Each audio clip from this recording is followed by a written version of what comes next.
मां श्रृंगार गौरी केस के एडवोकेट विष्णु शंकर जैन ने शनिवार को वाराणसी में कहा कि ज्ञानवापी की हम कानून लड़ाई लड़ रहे हैं। ज्ञानवापी के लिए ना कोई फंड रिलीज एक्सरसाइज करना है और ना इसे राजनीतिक लड़ाई का केंद्र बनाने देना है। काशी हमारी आध्यात्मिक और सांस्कृतिक राजधानी है।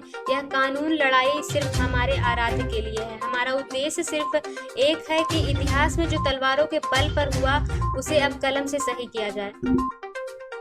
करने में 35A खत्म करने में, चाहे वो प्लेसेस ऑफ वर्शिप एक्ट 1991 खत्म करना, वो अनकॉन्स्टिट्यूशनल उसकी कानूनी लड़ाई सुप्रीम कोर्ट में लड़ने का काम हो, चाहे वक्फ एक्ट 1995 असंवैधानिक है उसकी रिसर्च का काम हो, और जो देश के सामने इंटरनल सिक्योरिटीज के इश्यूज हैं और कौन से ऐसे व्यक्तित्व हैं इस देश में जो राष्ट्र विरोधी काम कर रहे हैं उसमें स्पेशलाइजेशन का काम हो। ये सारे समाज के और देश के राष्ट्र के अलग अलग महानुभाव आपके सामने हैं और मैं इन सबके सामने बात रखना चाहता हूं और आप सबके सामने बात रखना चाहता हूं कि काशी विश्वनाथ के केस में इन सबका हमें आशीर्वाद प्राप्त है, इन सबका मॉरल सपोर्ट, इंटेलेक्चुअल सपोर्ट हमें प्राप्त है। और काशी विश्वनाथ का जो केस और ज्ञानवापी का केस जो हम लड़ाई लड़ रहे हैं, इसका मकसद इन सब के माध्यम से मैं बताना चाहता हूं, ना राजनीतिक मकसद है ना फंड रेजिंग एक्सरसाइज है। ये सिर्फ और सिर्फ जैसे कि पुष्पेंद्र जी ने बताया, अपनी सभ्यता को, अपनी कल्चरल हेरिटेज को रेस्टोर करने की लड़ाई है।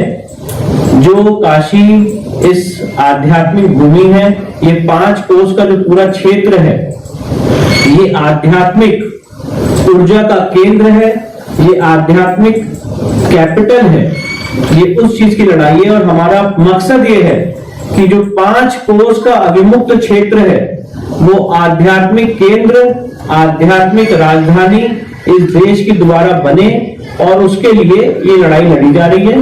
मैंने ये कहा कि इस देश में सांस्कृतिक पहचान, इस देश में झूठे इतिहास के खिलाफ, इस देश में झूठे साहित्य के खिलाफ, उसके खिलाफ एक युद्ध चल रहा है। और वो युद्ध ये नहीं है कि किसी आपने जो सोल्यूशन में लिया वो कोई खास हो, तो हर चीज में लड़ाई चल रही है। लेकिन क्या आप ये जानना चाहते हैं या नहीं चाहते हैं कि 15 अगस्त 1947 को भारत आजाद हुआ, ये कहां से पढ़े हम, कहां लिखा है, किसने बताया हमको कि 15 अगस्त 1947 को देश आजाद हुआ था? तो क्या इसको जानना, इसको समझना जरूरी नहीं?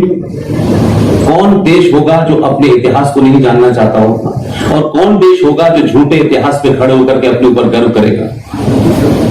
अगर 15 अगस्त 1947 को ट्रांसफर ऑफ पावर हुआ था, तो कौन सा ये गणित और कौन सा ये मैथमेटिक्स और कौन सा ये मीनिंग है कि ट्रांसफर ऑफ पावर को आप कहते हैं कि भारत आजाद हुआ था? इस खबर में बस इतना ही।